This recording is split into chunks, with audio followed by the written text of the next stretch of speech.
महाविद्यालयों में पढ़ाकर जो एक्सपीरियंस इन्होंने प्राप्त किया है उसको वेटेज आप नहीं दे रहे हैं। आप डोमिसाइल नीति पर काम नहीं कर रहे हैं। बिहार की जो टैलेंट है वो कहाँ जाएंगे जॉब पाने के लिए? पहले इनके साथ न्याय कीजिए, ये जरूरी हो गया है, ये करना बहुत आवश्यक है। 22 अगस्त को लोक भवन घेराव करने जाने का, उसमें आप साथ रहेंगे? बिल्कुल साथ रहेंगे, हमारी पूरी टीम साथ रहेगी, पूरा शिक्षक समाज साथ रहेगा। और मैं यहाँ से अपने तमाम शिक्षक समाज से आह्वान करती हूँ कि आप इस लड़ाई को मजबूती से लड़े, आप घबराएं नहीं। दिल्ली में विजय हुआ, रांची में विजय, झारखंड में विजय हुआ, निश्चित रूप से आप इस गर्दनीबाग से जो आपने मोर्चा संभाला है वो पूरे बिहार के लिए संभाला है। बिहार में भी आपकी जीत होगी, आपकी जीत के संभावना और पूरे सहयोग के साथ मैं आपके साथ खड़ी रहूंगी आखिरी क्षण तक। आप जब सड़क पर उतरे हैं, लाठी डंडा बरसाई गई उन पे, क्या लाठी खाने के लिए तैयार हैं आप भी? बिल्कुल तैयार है। आप लाठी डंडा मारिए, आपने हमारी जान ले ली, आपने तो ले ही रहे। जब 17 दिन से कोई युवा साथी बेड पर पड़ा हुआ है, भूखे प्यासे अनशन कर रहा है, वो तो जान ले ही रहे। आप सिवान में भी आप कितने साथी हमारे 47, तो ये 47 चलाते हैं बच्चों पर। ये आप किस तरह का न्यायपूर्ण सरकार है आपका? आप तो जान ले ही रहे शिक्षा का और शिक्षकों का, छात्रों का भी और शिक्षकों का भी, दोनों के हालात बद से बदतर हुए हैं। उन पर आवाज उठाने की आवश्यकता है। यह आवाज रुकेगी नहीं, बड़ी बुलंदी से उठाई जाएगी, लड़ाई लड़ी जाएगी। आपको कहीं न कहीं हमारे जो मांग को रखना पड़ेगा, इसको मानना पड़ेगा, क्योंकि हमारा जो डिमांड है ना, कोई भी गैर वाजिब डिमांड नहीं है। ये सारा डिमांड एकदम जेन्युइन है कि आप हमारे साथ न्याय करिए। आप जो नियमावली लागू कर रहे हैं वो उस नियमावली की उच्च स्तरीय समिति से समीक्षा करवाइए। आप जितने भी नेट, जेआरएफ और रिसर्च स्कॉलर, पीएचडी जितने भी लोग हैं उनके वेटेज को बहाल करिए यूजीसी के नॉर्म्स के हिसाब से। पहले भी शिक्षक अपॉइंट होते रहे हैं, यूजीसी का पूरा नॉर्म्स बना हुआ था। आप उस यूजीसी 2018 के नॉर्म्स के हिसाब से आप उसको लागू करिए। डोमिसाइल नीति भी लागू करिए और जो गेस्ट फैकल्टी के रूप में इतने दिनों तक आपके शिक्षण संस्थानों का बैकबोन बनकर काम किए, उनके कार्यों की वेटेज मिलना चाहिए, उनके अनुभव को भी गिना जाना चाहिए। ये होता है न्याय शिक्षा और शिक्षक के साथ। धन्यवाद। और पीएचडी होल्डर धरना पर बैठे हुए लगातार 17 दिनों से, आज आप पहुंची हैं, क्या कुछ कहेगा सरकार ये सुनेगी? सरकार अगर नहीं सुनेगी तो यह दुर्भाग्य है बिहार का। बिहार में पहले से ही लगातार मैं देखते आ रही हूँ कि दिनों प्रतिदिन शिक्षा का ह्रास हुआ है, यहाँ के टैलेंट को इग्नोर किया गया है।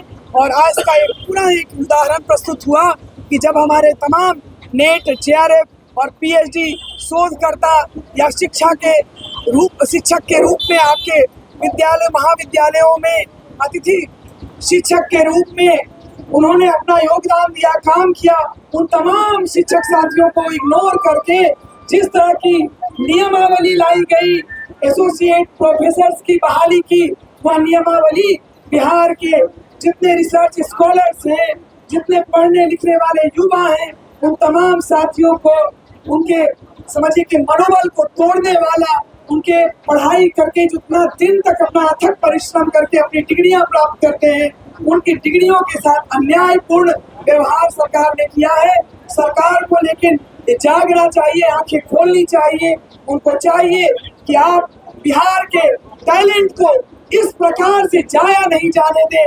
अगर हमारे साथी आमरण अनशन पर बने हुए बैठे हुए 17 दिन से, और आप 17 दिन में उनकी तकलीफ को, उनकी इस मांग को आप समझ नहीं पा रहे हैं, तो यह बहुत अन्यायपूर्ण शासन है।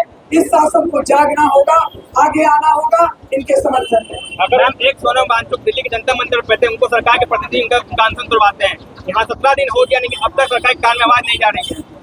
पता नहीं कितने सोनम वांगचुक खड़े होंगे पूरे देश में। जिस तरह के हालात चल रहे हैं ना, उसमें हर गली में जब तक सोनम वांगचुक नहीं खड़े होंगे, हर शिक्षा के क्षेत्र में सोनम वांगचुक की जरूरत पड़ गई है। आज कुमार भाई बैठे हुए हैं सोनम वांगचुक के रूप में, हम तमाम शिक्षक साथी उनके समर्थन में बैठे हुए हैं 17 दिनों से। वहाँ सरकार ने उनका अनशन तुड़वाया था, उन्हें लगा था कि उस आंदोलन को हम तोड़ देंगे, सोनम वांगचुक को आमरण अनशन तोड़वा कर, लेकिन वहाँ हमारे बच्चे, जो युवा साथी बच्चे जैन जी जो अभी वोट डालने का भी अधिकार नहीं समझते थे, वो नहीं, उनको उनका अधिकार था, वह भी लगातार अपने संघर्ष को जारी रखा। केवल सोनम वांगचुक के आसन तोड़ने से वो नहीं माने थे। आपको याद होगा कि जब तक वहां के देश के प्रधान ने त्याग पत्र नहीं दे दिया, तब तक हमारे जैन जी वापस नहीं गए थे दिल्ली में मोर्चा छोड़कर।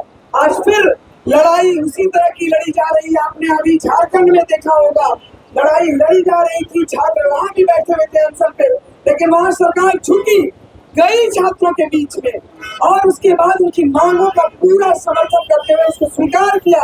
आप वह एक इंडिकेटर है, चाहे दिल्ली की बात हो, चाहे झारखंड की बात हो, चाहे पूरे देश की बात हो, यह इंडिकेटर है कि आप अब छात्रों को, युवाओं को, ये जो रिसर्च स्कॉलर है, बरगला नहीं सकते हैं, भटका नहीं सकते हैं।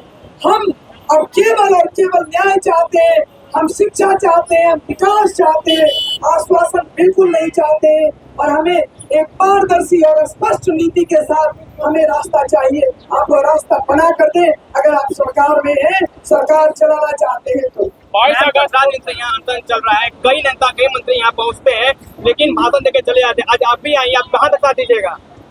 देखिए, अभी मैं सरकार में कोई पद नहीं रखी हूँ, मैं तो आप शिक्षक साथियों के बीच से चुनाव लड़ने के लिए पटना शिक्षक निर्वाचन क्षेत्र से इसीलिए आई हूँ कि एक मुहिम छात्र शिक्षकों के लिए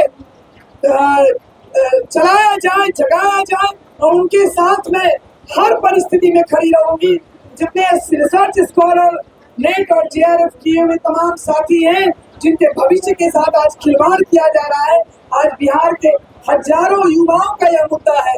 बिहार के पढ़ने वाले, जो रिसर्च करने वाले, जो शोध करने वाले, जो अपनी जिंदगी लगा देते हैं पढ़ाई में, अपना ज्ञान प्राप्त करके, शोध करके, जो बिहार के विकास में अपना योगदान देते हैं। आप बताइए कि बिहार के अनेक विश्वविद्यालयों में, महाविद्यालयों में शिक्षक के अभाव में या अतिथि गेस्ट फैकल्टी के रूप में अपना योगदान देते हैं, उस समय आप इनका इस्तेमाल करते हैं।